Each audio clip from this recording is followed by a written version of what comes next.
नमस्ते, मैं अविचल दुबे। अपने साथी पहलवान, अपने जूनियर पहलवान सागर धनखड़ की हत्या और अपहरण के मामले में सुशील कुमार अब पुलिस कस्टडी में है। सुशील कुमार पर इतने संगीन आरोप हैं और पुलिस का कहना है कि उनके पास पुख्ता सबूत हैं, तो इसलिए सुशील कुमार की अभी काफ़ी लंबे समय तक परेशानियां कम होती नज़र नहीं आ रही हैं। साथ ही सुशील कुमार से जुड़े हुए विवाद अब लगातार चर्चा में आ रहे हैं। ऐसा ही एक विवाद है 2016 का अपने साथी पहलवान नरसिंह यादव के साथ। सुशील कुमार अकेले ऐसे भारतीय हैं जिन्होंने 2 बार इंडिविजुअली ओलंपिक मेडल भारत के लिए हासिल किया है। 2008 में ब्रॉन्ज मेडल उन्होंने कुश्ती में हासिल किया, तो 2012 में सिल्वर मेडल हासिल किया। अब मैं आपको उस विवाद के बारे में बताता हूं जो 2016 का है। जून 2016 की बात थी, आज से करीब 5 साल पहले। रियो ओलंपिक्स की तैयारियां चल रही थी। सुशील कुमार इससे पहले 66 किलो में लड़ते थे। उन्होंने 2008-2012 के दोनों ओलंपिक मेडल इसी कैटेगरी में लड़े थे, लेकिन अब उन्होंने कैटेगरी चेंज करी और 74 में वो फाइट कर रहे थे। भारत की तरफ से 2 कैंडिडेट थे जो ओलंपिक के लिए क्वालिफाई कर सकते थे। एक थे नरसिंह यादव और दूसरे थे सुशील कुमार। लेकिन सुशील कुमार ओलंपिक क्वालिफायर्स के ट्रायल में ही नहीं गए, इसलिए जो सिलेक्शन हुआ वो नरसिंह यादव का हुआ, क्योंकि नरसिंह यादव ने मेरिट हासिल करी। नरसिंह यादव ने ओलंपिक क्वालिफायर्स ट्रायल को जीता और ओलंपिक्स के लिए क्वालिफाई किया और अपना कोटा हासिल किया। भारतीय कुश्ती महासंघ यानी कि रेसलिंग फेडरेशन ऑफ इंडिया का भी यही मानना है, यही नियम है कि जो व्यक्ति, जो पहलवान अपना कोटा हासिल करता है अपनी मेरिट के अनुसार, अपनी प्रतिभा के अनुसार, वही देश के लिए ओलंपिक्स में जाता है। तो 74 में नरसिंह यादव का सिलेक्शन हो गया। मुंबई का ये अच्छा पहलवान अब देश के लिए ओलंपिक्स की तैयारी करने लगा। लेकिन सुशील कुमार को ये बात सही नहीं लगी।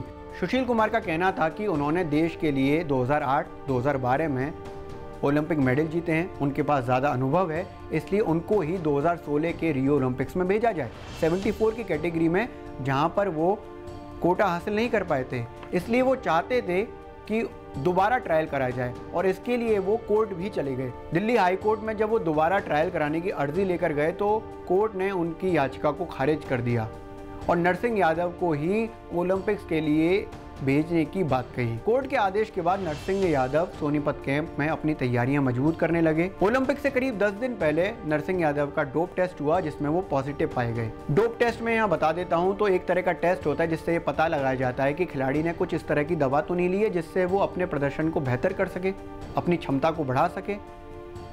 नरसिंह यादव डोपिंग टेस्ट में पॉजिटिव पाए जाते हैं, लेकिन नेशनल एंटी डोपिंग एजेंसी यानी कि नाडा ने उनको क्लीन चिट दी। नाडा ने नरसिंह यादव को ओलंपिक में जाने की मंजूरी दे दी, लेकिन वाडा, वर्ल्ड एंटी डोपिंग एजेंसी ने नरसिंह यादव पर रोक लगा दी, उन पर बैन लगा दिया। उनको ओलंपिक में जाने से रोका ही, इसके अलावा उनको 4 साल तक बैन कर दिया, कुश्ती लड़ने से बैन कर दिया। इस मामले के बाद नरसिंह यादव सुशील कुमार के खिलाफ गंभीर आरोप लगाते हैं।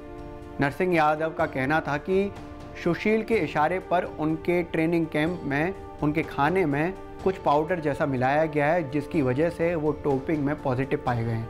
नरसिंह यादव के डोपिंग टेस्ट में फंसने के बाद भी सुशील कुमार 74 की कैटेगरी में रियो ओलंपिक्स में नहीं जा सके, क्योंकि IOA यानी कि इंडियन ओलंपिक एसोसिएशन का कहना था कि जो व्यक्ति पहले ही मेरिट हासिल कर चुका है, केवल उसी को उस कैटेगरी में भेजा जा सकता है। जिसके पास ट्रायल क्वालिफाइंग नहीं है, उसको इस तरह की कैटेगरी में नहीं भेजा जा सकता है। इस मामले की जांच के लिए कमेटी बनाई गई, जिसमें रेसलिंग फेडरेशन ऑफ इंडिया ने कहा कि उस व्यक्ति को पहचाना गया है जिसने नरसिंह के खाने में कुछ पाउडर जैसा मिलाया था। बताया जा रहा है कि वो किसी इंटरनेशनल खिलाड़ी का छोटा भाई है, लेकिन ये बात आगे तक सामने नहीं आई कि वो इंटरनेशनल खिलाड़ी कौन था।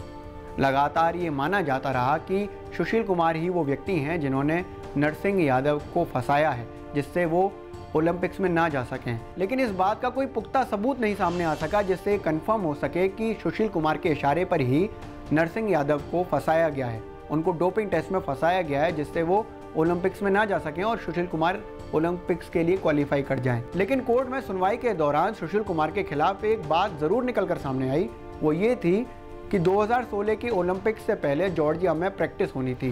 प्रैक्टिस में गए सुशील कुमार को भारतीय खिलाड़ियों के साथ प्रैक्टिस करनी थी, जबकि उन्होंने जॉर्जिया के खिलाड़ियों के साथ प्रैक्टिस की, जो नियमों के खिलाफ था। नरसिंह यादव के अलावा सुशील कुमार के कई और विवाद रहे, जिसमें खास कर पहलवान प्रवीण राणा के साथ जो विवाद था वो काफ़ी सुर्खियों में रहा। और इसके अलावा बहुत अच्छे साथी रहे योगेश्वर दत्त के साथ भी सुशील कुमार का विवाद रहा, जिसकी वजह से वो छत्रसाल स्टेडियम छोड़कर चले गए।